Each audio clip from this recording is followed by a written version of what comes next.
There's an old saying that goes, the more things change, the more they stay the same. And in motoring, that's surprisingly true. I don't think that you need to worry about electric vehicles taking over South Africa anytime soon. You see, South Africa has always lagged a couple years behind, well, America and the rest of the world. And while they're adopting it, we're going to be considerably slower. This new Volkswagen T-Cross is a prime example of that. You see, much of the world has reverted to pretty much automatics only. The manual gearbox is dying, sadly. It's a sad day for those of us who like to row our own cogs. And in South Africa, well, we've dug our heels in a little bit. We still like manuals. And that's why, despite the fact that the T-Cross launched nearly 2 years ago, we're driving this version here. You see, this is the T-Cross 1.0 TSI Comfortline R-Line manual. That's right. It's got a slick shifting 5-speed gearbox. And yes, a 5-speed gearbox is a little antiquated, but it brings about a whole new feel to the drive of the T-Cross.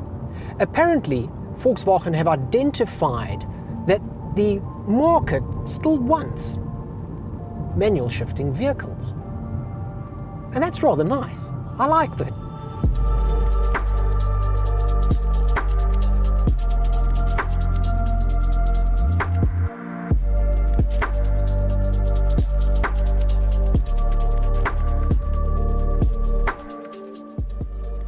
It's a B-segment crossover, so it is essentially a VW Polo on stilts. Apparently the Cross Polo wasn't enough, so they gave us the T-Cross. Its bigger brother is the T-Roc, and that one's bigger brother is the Tiguan. After that, you're going to get the Touareg.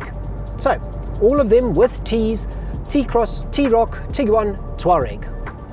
This is the baby of the batch.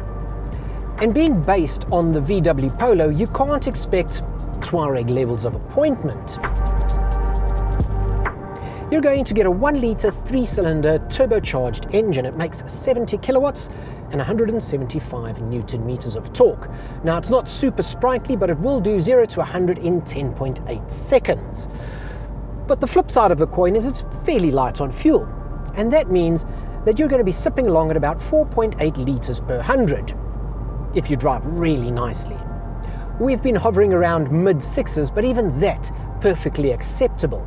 It's got lovely get up and go, but you do need to be rather generous with the throttle, and of course you need to row through these gears.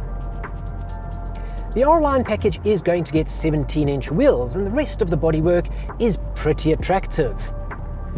Because this is a bit of a entry-level offering, you can't expect luxury appointments in it, as I've said. You are going to get a lovely leather-bound steering wheel and a leather shift boot, leather around the handbrake, and there's some soft touch pads in the doors, but the rest of it is pretty much hard plastics everywhere, including the dashboard. And that's a little disappointing. It all fits together rather well and it's pretty quiet, it doesn't really rattle. But you would have liked a softer touch, and in this segment you can find vehicles that have slightly better appointments and better trimmings. That said, you are going to get the composition color infotainment system, which is Apple CarPlay and Android Auto ready, but be warned, it is USB-C only, up in front and at the back here. And at the back, well, that's pretty important because customers that are going to be going for the T-Cross are looking for something for the family. And if you are a family person, you'll be pleased to know that there's a 377-litre boot back there. We loaded up the camera gear and it swallowed it all. Very nice, in fact. The seats are cloth, but it's the safety that's rather impressive. 6 airbags come as standard on the T-Cross. You can specify a couple of optional extras in the way of driver assistance systems. And these are things like lane keep assist, lane departure warning. It does have a reverse camera though, so it's got that going for it. You will be able to also specify LED headlights for it, because these headlights, not the best. They're a little dim, they're regular halogen units. And in a day and age where everybody's so accustomed to LED items, yeah, that's a little bit of an oversight. The rest of it drives really, really well. The controls are so easy to drive. Visibility as a whole is pretty good. I've enjoyed driving it.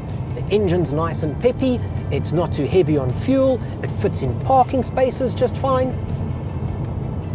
I think this manual T-Cross is just what the, well, dig the heels in the mud sort of South African will appreciate.